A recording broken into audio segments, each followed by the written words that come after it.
Hola a todos, buenas tardes.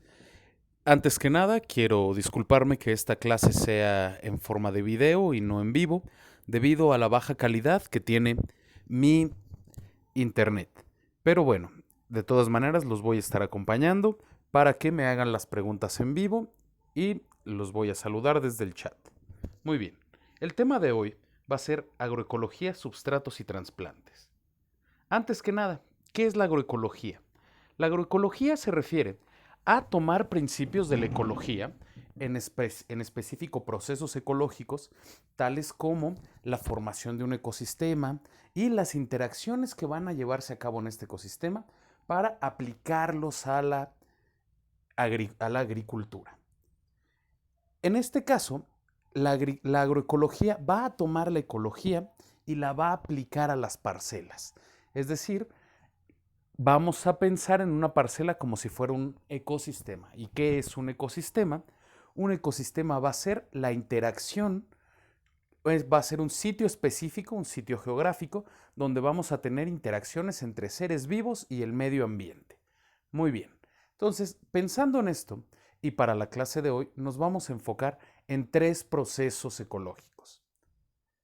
La sucesión, que es el cambio paulatino que está sucediendo en un sitio geográfico hasta llevarlo a un equilibrio. ¿A qué nos referimos aquí? Imagínense un sitio donde acaba de ocurrir un suceso catastrófico.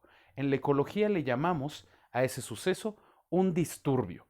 Un disturbio puede ser un incendio, puede ser un terremoto que nos dividió el terreno, puede ser que cayó un meteorito. Es decir, algo que nos hizo perder el ecosistema que había ahí. Una vez que ya perdimos el ecosistema, empieza el proceso que se llama la sucesión primaria, que es cuando el suelo empieza a ser habitado por bacterias, hongos y hierbas. Estas hierbas, hongos y bacterias van a comenzar a ir preparando el suelo, si hay mucha piedra, a romperla poco a poquito, a llevar materia orgánica, es decir, al morirse ellos ahí, y acumular una pequeña cantidad de substrato orgánico. Una vez que nosotros ya hemos roto piedras, ya hemos fijado nitrógeno y ya hemos adicionado materia orgánica, se va a permitir, va a ser posible, la sucesión secundaria, que es cuando llegan los arbustos. Los arbustos van a ser plantas más grandes, más ramificadas, que pueden llegar a medir hasta 3 metros, que ahora se van a posar sobre este sitio y van a acelerar los procesos de sucesión. ¿Hasta qué punto? Hasta el punto en el que nosotros ya podamos tener árboles. Una vez que nosotros comenzamos a tener árboles ahí, ya pueden llegar animales más grandes y podemos empezar a tener un ecosistema en equilibrio que se va a quedar ahí hasta que llegue un nuevo disturbio. Para que suceda la sucesión pueden tardar de cientos a miles de años.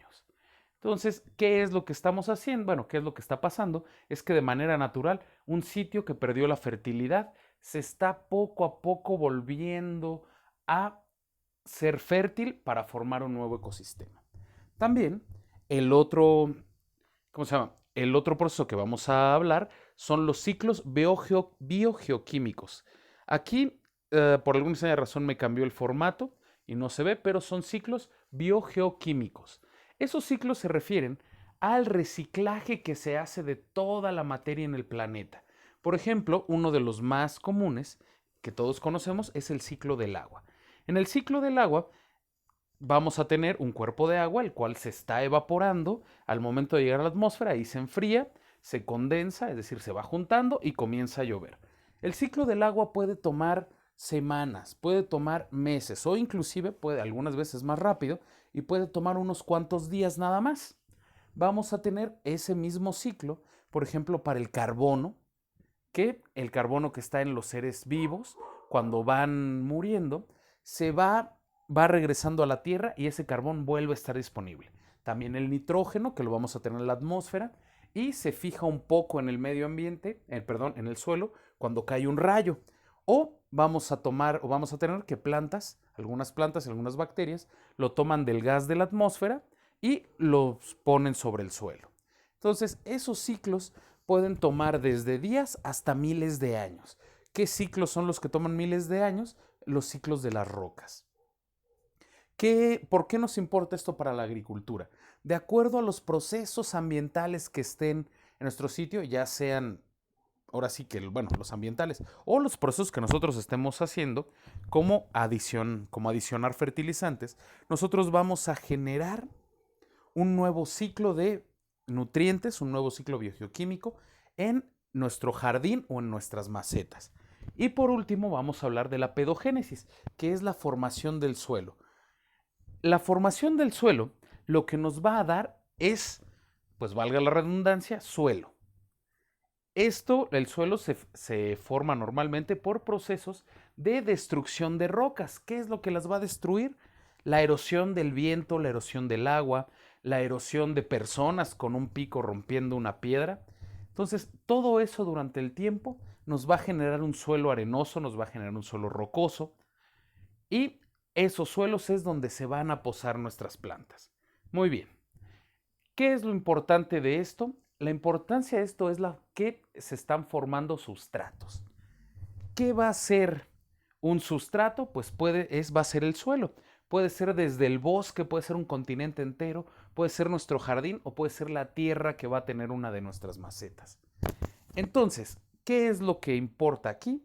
Pues que en la agricultura va a ser material poroso donde vamos a encontrar agua y nutrientes. ¿Para qué?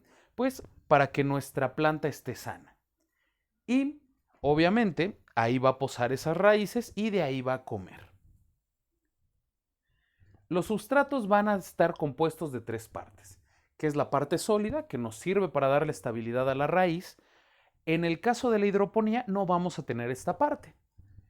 Después tenemos la parte líquida, que es la que le da agua a nuestra planta. Todos los seres vivos necesitamos agua para estar vivos. Y nutrientes. Esos nutrientes se van a disolver en el agua y van a ser más fácil para que las raíces los absorban y hagan que nuestra planta crezca y sobreviva. Y por último, la parte gaseosa, que esa es para lo que necesitamos los poros, que ya les dije que tiene que haber en el suelo. Estos poros nos va a permitir que nuestras raíces hagan el intercambio gaseoso, ya sea que produzcan oxígeno y tomen dióxido de carbono, o que produzcan dióxido de carbono y tomen oxígeno. Y no solo eso, también nuestras raíces van a generar otros gases que se llaman los compuestos orgánicos volátiles. Esos compuestos pueden ser hormonas o pueden ser cosas similares a los alcoholes que van a servir para dar señales. Una de esas señales puede ser para llamar a bacterias que se encargan de darle nitrógeno. Otra señal puede ser para alejar bacterias que le pueden hacer daño, simplemente les mando una señal que no les gusta, o inclusive para mandarle señales, comunicarse con plantas cercanas, ya sea para decirle, oye, mira, aquí tenemos mucho nitrógeno, o para decir, ni te acerques porque yo no te quiero cerca. Muy bien, esas son las partes que va a tener nuestro sustrato. Un buen substrato, ¿qué es lo que va a tener? Pues obviamente va a tener la cantidad adecuada de nutrientes. Si tiene demasiado de algún nutriente, esto puede generar toxicidad. También va a estar libre de bacterias y de hongos que causan enfermedades, es decir, patógenos. Y va a estar libre de semillas de otras plantas. ¿Para qué? Para que evitemos la competencia. En otra clase hablaremos sobre lo que son las plantas complementarias, que son plantas que no van a competir, sino que al contrario, van a ayudar. Pero un buen substrato, por lo general, nos va a dejar a nosotros que elijamos qué semillas van a ser las que vamos a poner. No va a tener semillas extras. Muy bien.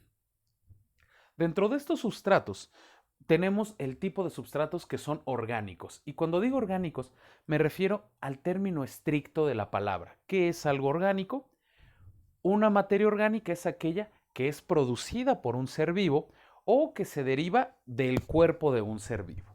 Entonces, en este caso tenemos la lombricomposta o vermicomposta, que es suelo generado por la digestión de lo que van comiendo los gusanos, o por ejemplo, la fibra de coco, que la fibra de coco es, pues, ahora sí que era parte de la nuez de coco y esta era parte de un ser vivo.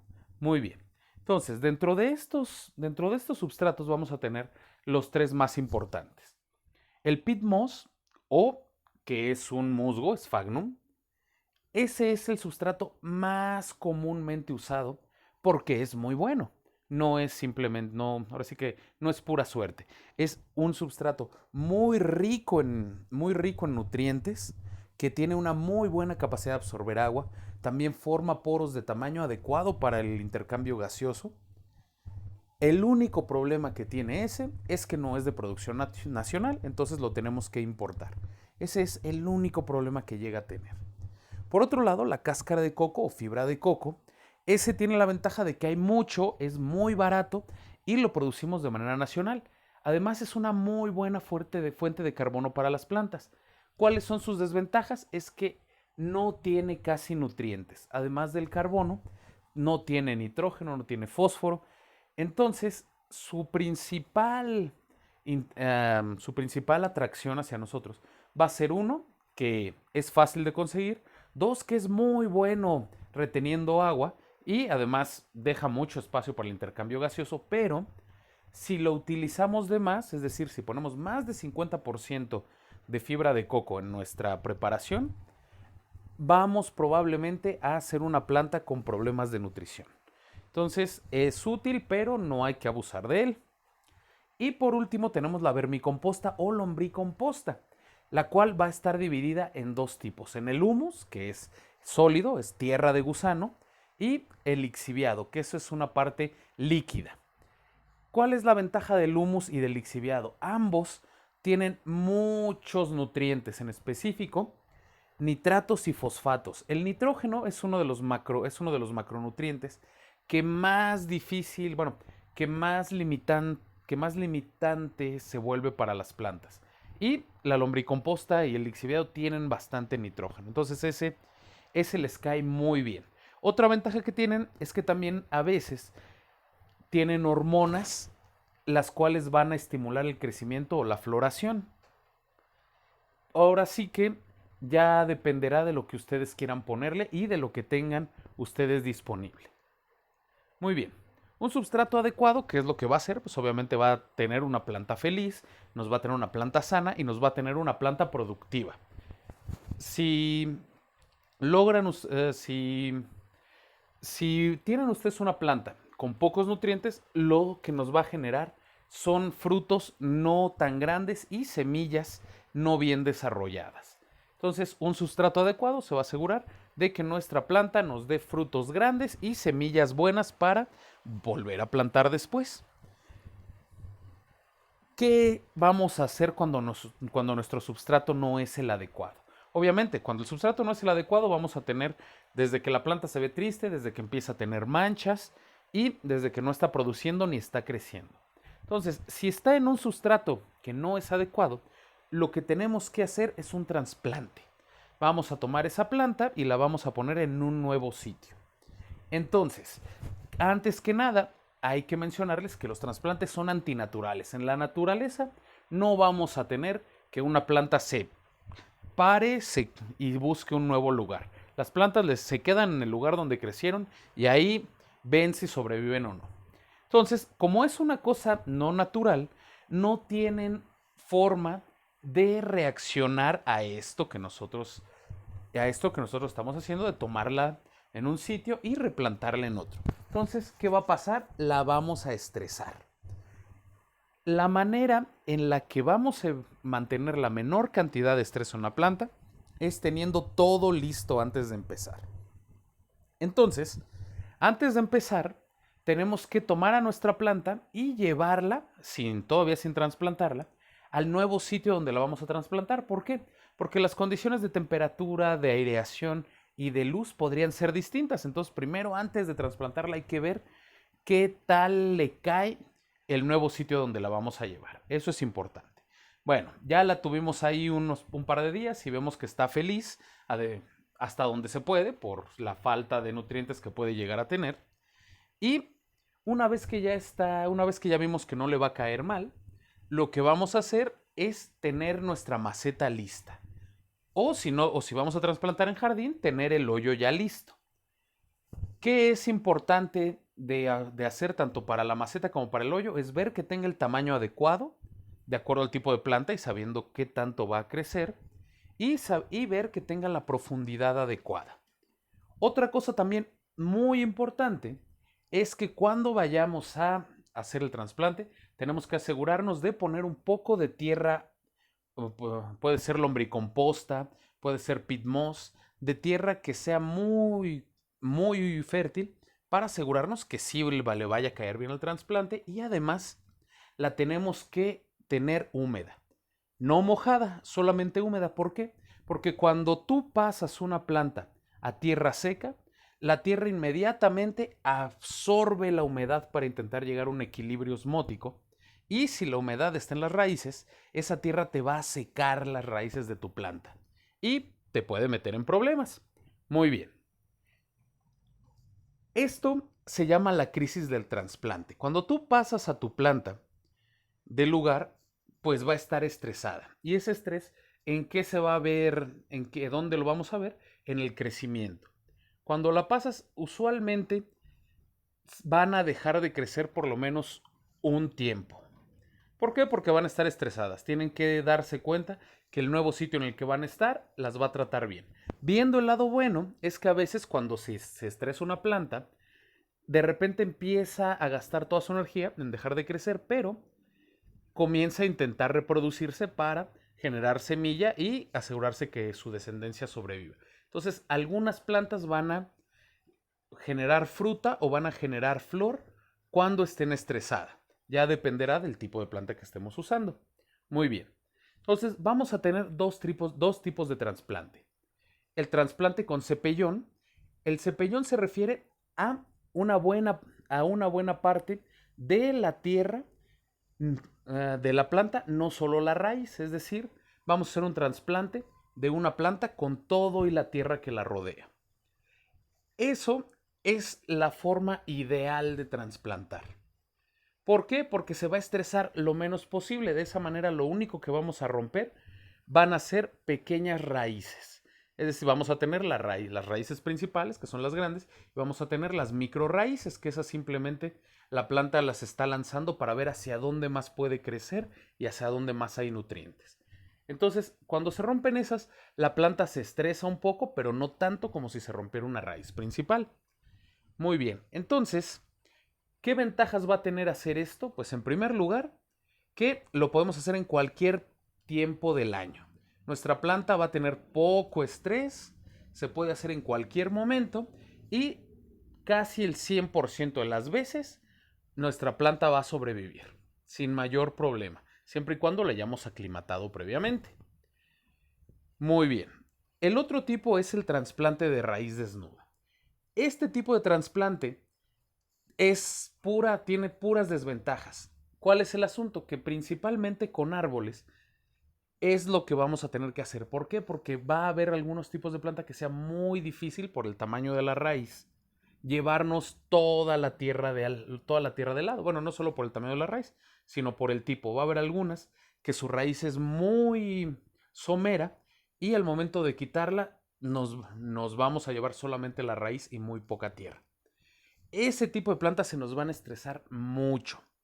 Y lo que genera el estrés, en primer lugar, es que dejan de destinar energía a crecer y comienzan a destinar energía a sus procesos que son de adaptación al estrés. El problema con esto es que la planta no sabe qué tipo de estrés tiene, no entiende que le están sacando de un lugar para ponerle en otro. Entonces activa todos los procesos de estrés a ver cuál funciona. Y algunas veces, pues esto le causa la muerte. Por eso es que tenemos que tener todo preparado antes de hacer este tipo de trasplante, para que el estrés sea lo menos posible y lo experimente en la menos cantidad de tiempo. Entonces, bueno, esto nos va a generar daños en las raíces, nos va a tener detención en el crecimiento y vamos a tener que nuestra planta va a perder más agua de la normal. Imagínense como cuando a ustedes les duele algo tanto que empiezan a sudar. Entonces, eso le va a pasar a nuestra planta. ¿Qué se puede hacer al respecto? Pues que no lo vamos a hacer en cualquier época del año. Este tipo de trasplante de raíz desnuda se hace en épocas donde hay poco sol y donde hay alta humedad. ¿Como cuándo? Como en estos momentos. Una vez que se hace, también tenemos que asegurarnos de que siempre tenga agua que beber, asegurarnos que el suelo donde esté siempre esté húmedo. De esa manera tenemos una mayor probabilidad de que nuestra planta trasplantada esté sana. Y también quiero hacer una última aclaración. Los trasplantes de preferencia, ya sea de raíz desnuda o con capellón, se deben de hacer cuando la planta sea lo más joven posible. Siempre trasplantar una planta mayor genera una mayor dificultad que una joven. Muy bien, cualquier pregunta, estoy en el chat con ustedes y quiero mandarles todos mis saludos. Que estén muy bien todos. Seguimos por aquí.